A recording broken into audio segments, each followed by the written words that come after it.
Imagina a un arquitecto tan apasionado por su visión que prefiere dinamitar su propia creación antes de verla mancillada. Esta es la esencia del conflicto en Manantial de Andy Rand, donde Howard se enfrenta a un juicio que pone en el banquillo la misma libertad creativa. ¿Dónde termina la libertad entre genialidad individual y el respeto por la propiedad ajena? Bien, acompáñanos a desentrañar los antivalores que ahogan la originalidad, la peligrosa sombra entre el plagio y la libertad creativa, la ética cuestionable en la defensa de Roat y los argumentos que podrían derrumbar su apasionada tesis. ¿Será pues la integridad creativa una justificación para la destrucción? Damos respuesta a cada una de estas preguntas en el siguiente video. Buenas noches, me presento. Mi nombre es Alexander Hurtado Hurtado. Voy a hablar de cuáles son los antivalores que pueden contradecir el valor de la creatividad. Como primero tenemos el conformismo. El conformismo implica la aceptación pasiva de normas, ideas o estilos sin cuestionarlos.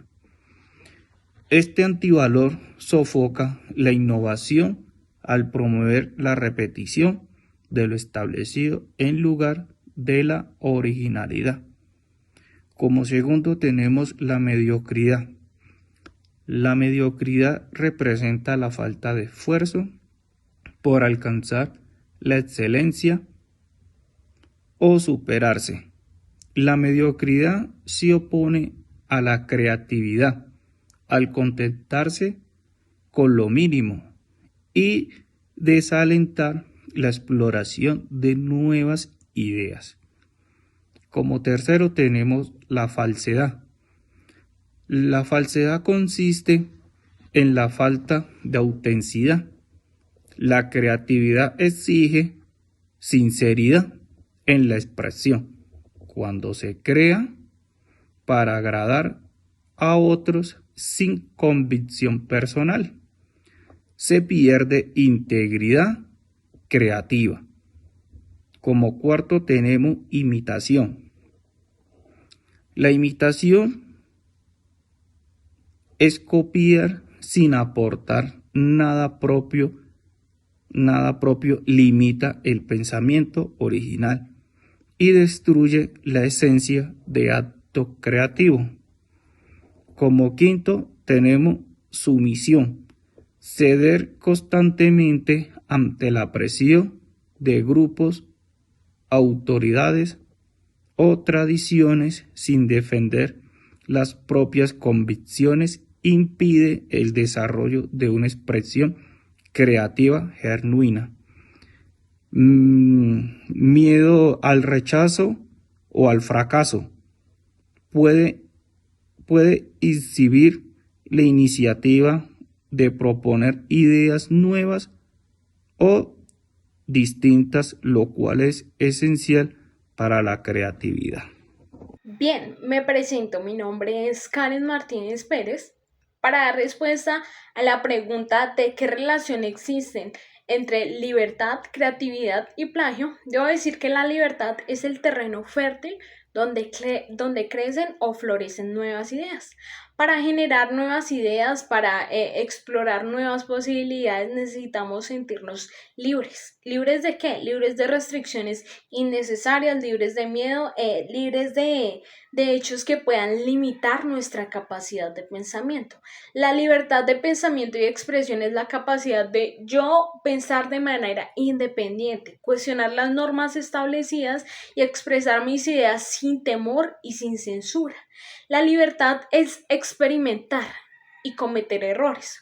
Cuando estamos aprendiendo algo nuevo, cuando estamos emprendiendo algo, a menudo caemos en ese proceso de error. ¿Por qué? Porque necesitamos de ensayo, necesitamos de experiencias. Entonces la libertad nos da la oportunidad de cometer errores, pero de seguirlo intentando, de aprender de ellos. ¿Qué es la creatividad? La creatividad es la expresión de la libertad con un acto de responsabilidad. La creatividad es la manifestación de la libertad individual, cuando yo tengo la oportunidad de crear algo nuevo, bien sea una obra de arte, una canción, un poema, etcétera. Siempre desde una nueva perspectiva. Es una forma de ejercer la libertad de imaginar, de innovar, de dejar una huella. ¿Cuál es ese valor central que caracteriza a la creatividad? Bueno, ese valor central que caracteriza a la creatividad es la originalidad. Cuando yo creo algo desde una perspectiva diferente, una perspectiva que no está. Entonces, la responsabilidad es inherente a la libertad creativa, pero yo debo de respetar la propiedad intelectual, el trabajo y el esfuerzo de otra persona. Ahí es cuando pasamos a hablar un poco más acerca de lo que es el plagio. ¿Qué es el plagio? Cuando yo tomo de manera indebida el trabajo de otra persona, es decir, cuando yo me apropio del trabajo, del esfuerzo de otra persona y lo presento como mío o propio. El plagio es el abuso a la libertad. Yo tengo la libertad de acceder a información que me dan otras personas, a investigaciones que otras personas tuvieron la oportunidad de presentar, de estudiar, etc. Entonces, en resumen, podemos decir que la libertad es esa oportunidad de crear. Esta es la libertad, poder experimentar y expresar de manera original algo.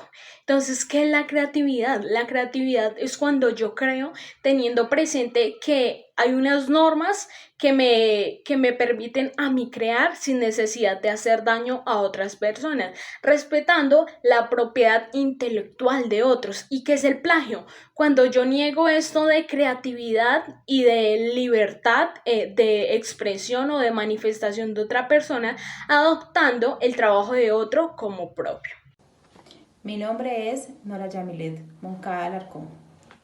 Daré respuesta a la pregunta.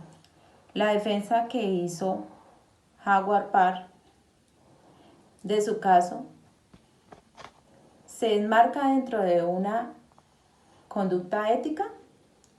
Mi respuesta es sí. Se enmarca dentro de una conducta ética. Porque en su discurso defiende su proyecto, partiendo desde los valores como la integridad, autenticidad, originalidad de la creatividad, cuyo discurso lo basó en la defensa de estos valores frente a la mediocridad y la conformidad, expresándose con frases como el creador se mantiene firme en sus convicciones, el parásito sigue las opiniones de los demás, el creador piensa, el parásito copia. Este discurso es un llamado a la independencia, la razón y la integridad individual y una crítica a la mediocridad. Me atrevo a citar al filósofo Marx cuando se refiere a las cosas valen por su esfuerzo que se imprime en ellas. Siendo así, la situación es puesta en debate. Diríamos entonces que el esfuerzo de Howard por defender su proyecto vale mucho, ya que es fruto de su creación, de su creatividad y de su originalidad, que tienen mucho valor.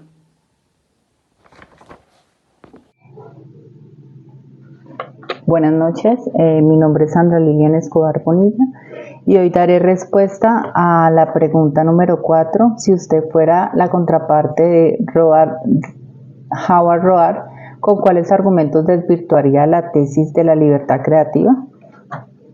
Si me correspondiera actuar nos correspondiera actuar como la contraparte de Howard Roark, desvirtuaríamos la tesis de la libertad creativa con los siguientes argumentos. Primero, la libertad creativa absoluta amenaza el contrato social.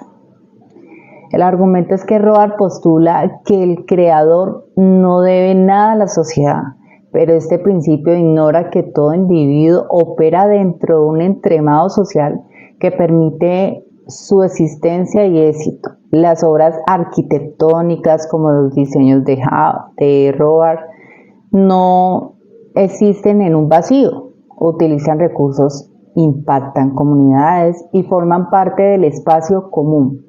Por lo tanto, negar cualquier responsabilidad colectiva es ignorar la reciprocidad inherente al contrato social. La libertad sin límites deviene en anarquía ética. La segunda sería: el individualismo extremo es incompatible con el interés público.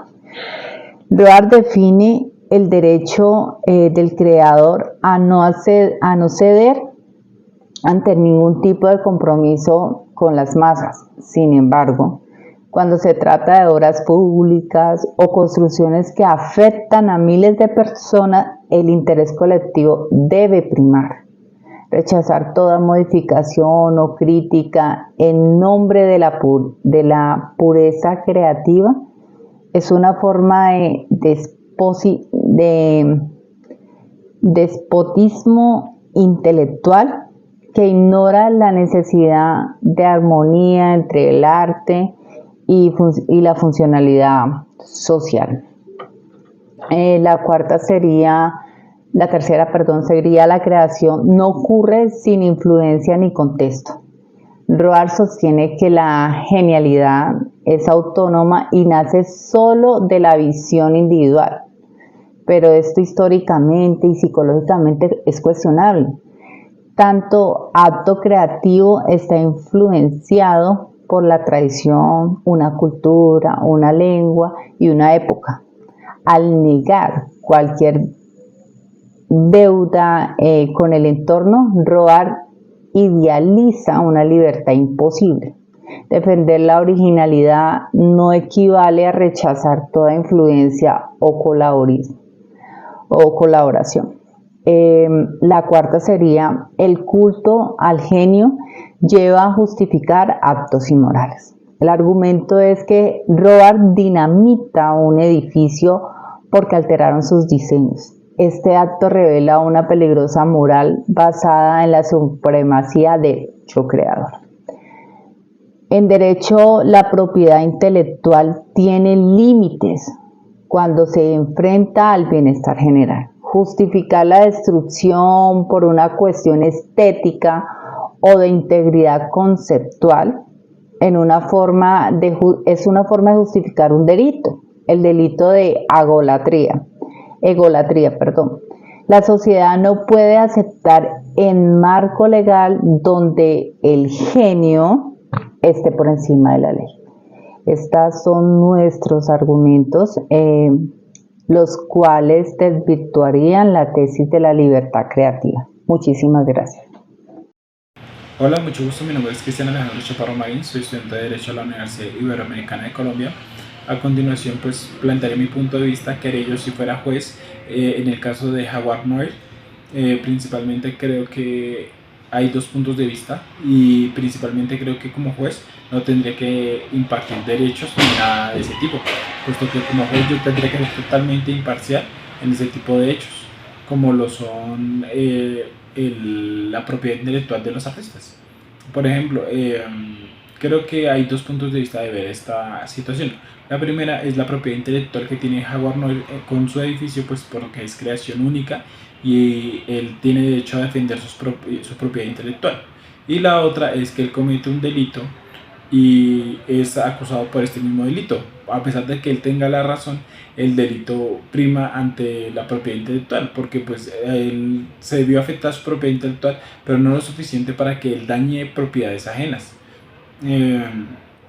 Personalmente creo que Howard, al cometer los delitos, prima principalmente el derecho a la comunidad y a que él sea juzgado por los delitos que cometió, a pesar de que él tenga la razón de que sí, efectivamente se vio afectado en su propiedad intelectual, fue dañada y él quería restaurarla o volverla a un estado puro, pues él realmente está cometiendo un delito muy grave. Como personal, creo que él tendría que saber que a pesar de que él tenga la razón, tiene que basarse en las leyes para seguir un parámetro justo para todas las personas. Creo que Howard pensó que si hacía ese tipo de comentarios o hacía ese tipo de acciones, no iba a pasar mayor cosa, que porque él tenía la razón. Pero a pesar de que él tenga la razón, uno no puede cometer ningún tipo de delitos por querer tener la razón. Él tuvo demasiadas oportunidades de reivindicarse y de parar en su momento, y para mí creo que él tendría que tener la mayor peso de la ley. Creo que tendría que aplicarse todo el peso de la ley como escarmiento y como plantearon otros distintos jueces, para que vea que no es en contra de él, sino que así funcionan las leyes del país. Creo que él cometió esos tipos de delitos creyendo que como era un artista y como ingeniero y como arquitecto, él creía que él está por encima de las demás personas, pero principalmente él no tendría que afectar a las demás personas por lo que él cometió.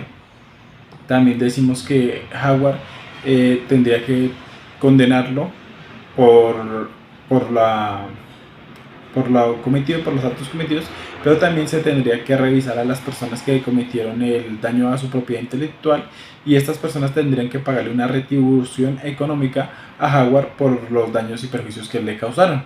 Y si no se puede con el pago, pues se restablezca la propiedad intelectual de él.